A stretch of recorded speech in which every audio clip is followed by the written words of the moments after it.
Também estava lá um desordeiro chamado Seba, filho de Bicri, de Benjamim. Ele tocou a trombeta e gritou: Não temos parte alguma com Davi, nenhuma herança com o filho de Jessé. Para casa todos, ó Israel. Então todos os de Israel abandonaram Davi para seguir Seba, filho de Bicri. Mas os de Judá permaneceram com seu rei e o acompanharam desde o Jordão até Jerusalém.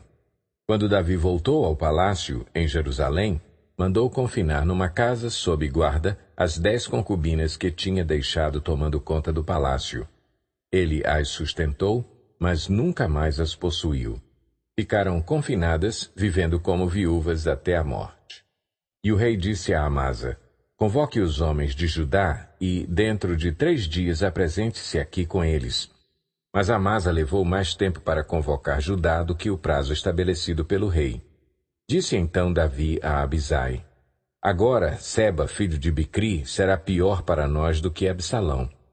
Chame os meus soldados e persiga-o, antes que ele encontre alguma cidade fortificada e, depois, nos arranque os olhos. Assim os soldados de Joabe, os queretitas, os peletitas e todos os guerreiros saíram de Jerusalém para perseguir Seba, filho de Bicri. Quando estavam junto à grande rocha de Gibeon, Amasa encontrou-se com eles. Joabe vestia seu traje militar e tinha um cinto com um punhal na bainha. Ao aproximar-se de Amasa, deixou cair a adaga. Como vai, meu irmão? Disse Joabe, pegando Amasa pela barba com a mão direita para beijá-lo.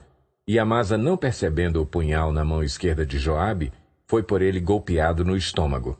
Suas entranhas se derramaram no chão e ele morreu, sem necessidade de um segundo golpe.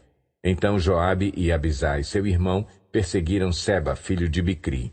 Um dos soldados de Joabe ficou ao lado do corpo de Amasa e disse: Quem estiver do lado de Joabe e de Davi, que siga Joabe. Amasa jazia numa poça de sangue no meio da estrada. Quando o homem viu que todos os que se aproximavam do corpo de Amasa paravam, arrastou-o para fora da estrada e o cobriu com uma coberta. Depois que o corpo de Amasa foi retirado da estrada, todos os homens seguiram com Joabe em perseguição a Seba, filho de Bicri. Seba atravessou todas as tribos de Israel e chegou até Abel-Bet-Maaca, e todos os bicritas se reuniram para segui-lo. O exército de Joabe veio, cercou Seba em Abel-Bet-Maaca e construiu contra a cidade uma rampa que chegou até a muralha externa. Quando o exército de Joabe estava para derrubar a muralha, uma mulher sábia gritou da cidade: Ouçam, ouçam! Digam a Joabe que venha aqui para que eu fale com ele. Quando ele se aproximou, a mulher perguntou: Tu és Joabe? Ele respondeu: Sim. Ela disse: Ouve o que a tua serva tem para dizer-te. Estou ouvindo, disse ele. E ela prosseguiu: Antigamente se dizia: Peça conselho na cidade de Abel, e isso resolvia a questão. Nós somos pacíficos e fiéis em Israel. Tu procuras destruir uma cidade que é mãe em Israel. Por que queres arruinar a herança do Senhor? Respondeu Joabe: Longe de mim uma coisa dessas, longe de mim arruinar e destruir esta cidade. Não é esse o problema, mas um homem chamado Seba, filho de Bicri, dos montes de Efraim, rebelou-se contra o rei Davi. Entreguem-me esse homem e iremos embora.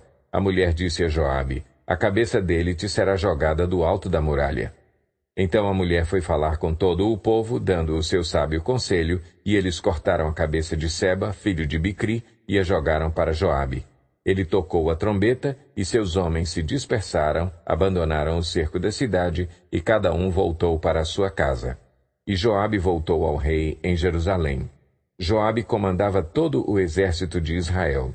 Benaia, filho de Joiada, comandava os queretitas e os peletitas. Adonirão era chefe do trabalho forçado, Josafá, filho de Ailude, era arquivista real, Seva era secretário, Zadoque e Abiatar eram sacerdotes, e Ira de Jair era sacerdote de Davi.